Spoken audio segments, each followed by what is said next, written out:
여러분 안녕하십니까? 뉴스데스크 제주입니다. 오미크론 변이 바이러스가 조만간 국내에서도 코로나19 우세종이 될 것이라는 전망 속에 제주에서도 첫 오미크론 지역 내 전파가 확인됐습니다. 제주도는 감염 확산 방지를 위해 설 연휴 입도 절차를 강화하고 가급적 고향 방문과 이동 자제를 당부했습니다. 권혁태 기자가 보도합니다. 지난주에 비해 소폭 줄어든 제주 지역 코로나19 확진자. 하지만 오미크론 변이 바이러스 확진자는 빠르게 늘고 있습니다. 지난 일주일 동안 발생한 코로나19 신규 확진자 가운데 42%인 27명이 오미크론 변이 감염자였습니다.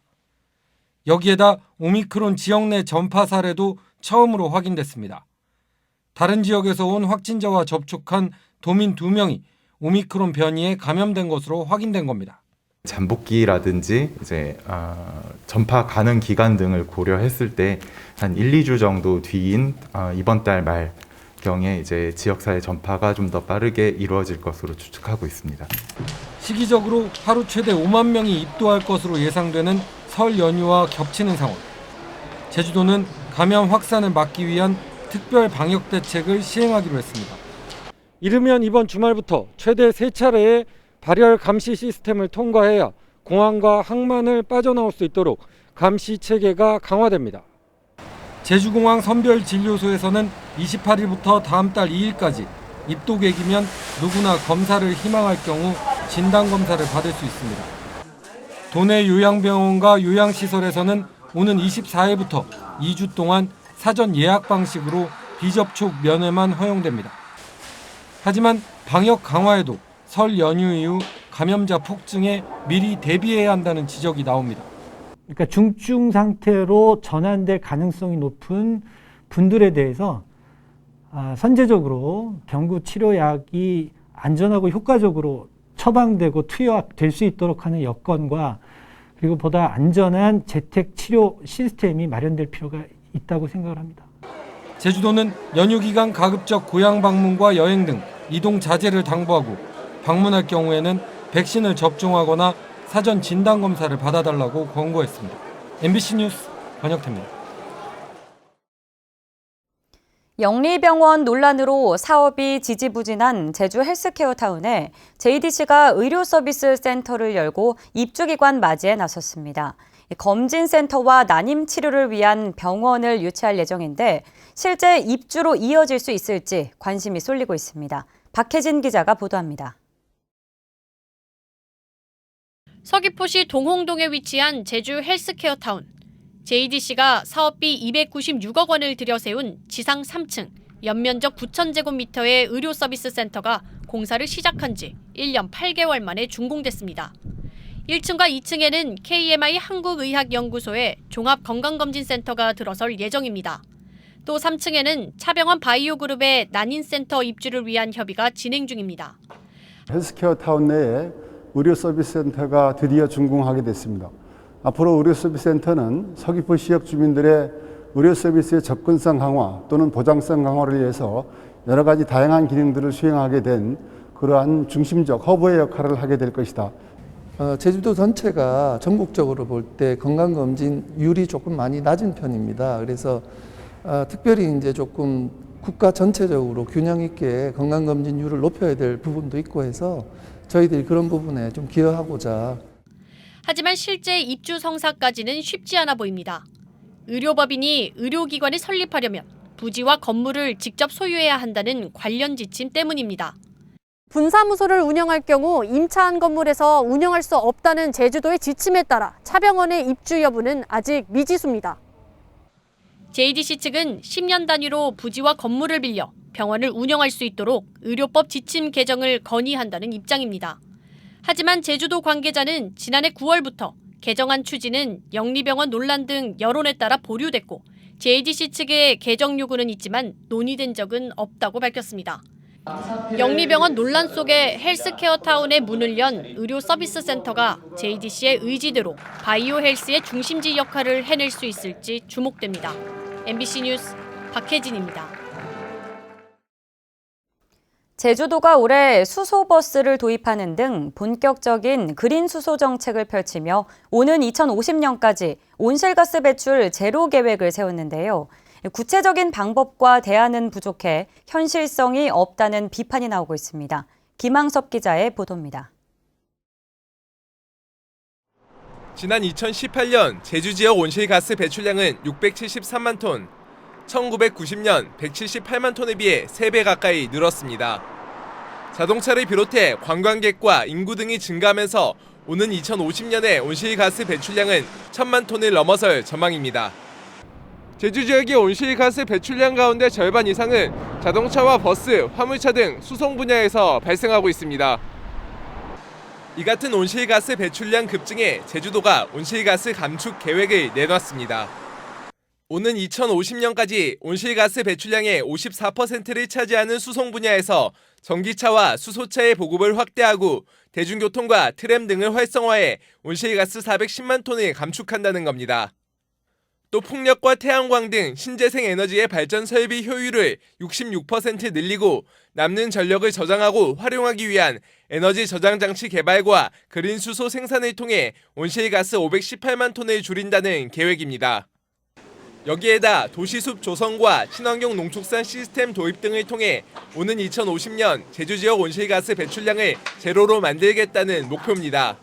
분야별, 연차별 온실가스 감축 목표를 세우기 위해서 종합적인 그 계획을 수립 중에 있고 기후변화로 인한 도민들의 안전과 그리고 제주가 탄소 중립이 선도 도시로서 나갈 수 있도록 저희들이 적극 추진할 그런 계획입니다. 하지만 구체적인 실천 방안은 부족하다는 지적이 벌써부터 나오고 있습니다.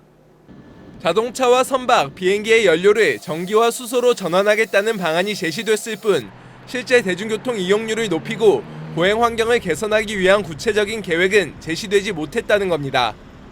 또 현재 가동 중인 화석연료 기반의 에너지 생산을 어떻게 감축할지 고민도 부족하다는 지적입니다. 실천에 대한 부분들은 아예 빠져있는 것 같고요. 사실 내용이 담겨져 있지 않다는 거는 결과적으로는 도민들과의 소통을 전혀 하지 않고 공론화도 하지 않고 의견도 묻지 않고 계획을 짰다라고밖에 볼 수 없는 거기 때문에 이 부분은 굉장히 문제가 크지 않나.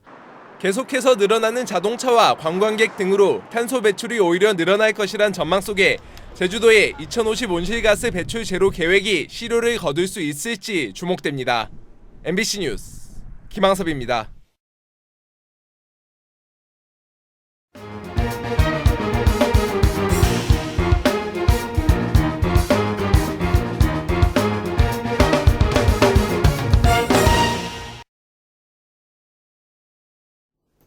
다음은 희망 2022 나눔 캠페인 성금을 보내주신 분들입니다. 대정읍 제주구제클럽 우상일 씨 30만 원, 서귀포시 신협 산악회 회장 현성희 씨 외 회원 일동이 50만 원, 서귀포시 안덕면 서광 카트 체험장에서 20만 원을 보내주셨습니다. 성금을 맡기실 분은 이달 말까지 제주사회복지공동모금회로 문의하시거나 제주은행이나 농협계좌로 보내주시면 됩니다. 고맙습니다.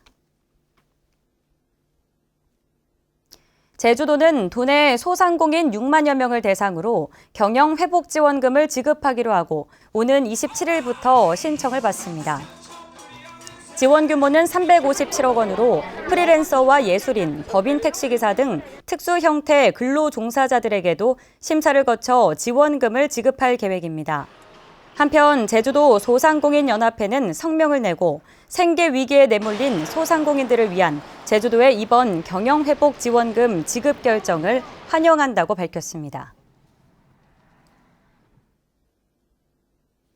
오는 3월 신학기 정상 등교가 추진됩니다. 세종시 정부 세종컨벤션센터에서 열린 교육부 장관과 전국 시도교육감 신년 간담회에서 참석자들은 방학 중 청소년 백신 접종률 향상과 새학기 정상 등교, 온전한 학교 일상 회복을 위한 현안을 논의했습니다. 한편 제주도 교육청은 3월 정상 등교 수업을 위해 보건교사를 확충하는 등 감염병 예방 관리를 강화하고 건강 증진 활동도 늘리기로 했습니다. 전국 29개 시민단체로 구성된 의료 민영화 저지와 무상 의료 실현을 위한 운동본부는 서울 여의도 국민의힘 중앙당사 앞에서 기자회견을 열고 녹지국제병원을 허가한 국민의힘 선본정책본부장인 원희룡 전 도지사가 책임을 지고 정계를 은퇴하라고 촉구했습니다. 이들은 공론조사위의 반대 결론에도 원희룡 전 제주지사가 병원 설립을 허가했고 최근 소송에서 제주도가 져 거액의 배상금을 물어야 하는 상황에서 무책임하게 도망갔다고 규탄했습니다. 장정혜 제주주권연구소 이사장은 제주도의회에서 기자회견을 열고 제주 자연과 공동체 회복을 위해 오는 6월 지방선거 제주도지사 후보로 출마하겠다고 밝혔습니다. 장정혜 이사장은 제주와 육지를 잇는 해저철도 개설과 1차 산업 안정화, 국제 문화도시 건설 등을 공약으로 제시했습니다. 지방분권 제주도민 행동본부는 제주도의회에서 기자회견을 열고 지방분권 추진 의지와 역량, 소통 능력을 갖춘 대통령을 원한다며 대선 후보들에게 지방분권 관련 공약을 채택하라고 촉구했습니다. 이들은 차기 정부 임기 안에 지방분권 개헌을 추진하고 제주의 고도자치권을 보장하는 제주특별자치도 추진과 청와대 분권균형발전 수석실 설치를 제안했습니다. 민주노총 서비스연맹 마트산업노동조합은 이마트 신제주점 앞에서 기자회견을 열고 직원들이 낮은 임금과 심야 근로에 고통을 받고 있다고 폭로했습니다. 이들은 16,000여 명에 달하는 무기계약직 사원들이 최저임금 수준인 기본급 월 92만 원을 받으며 노동을 착취당하고 연장 근무와 야간 휴일 근로에 동의한다는 문구를 연봉계약서에 넣어 심야 근로를 사실상 강요하고 있다고 규탄했습니다. 중고 물품 거래 사이트에서 수십억 원대 사기 행각을 벌인 일당에게 중형이 내려졌습니다.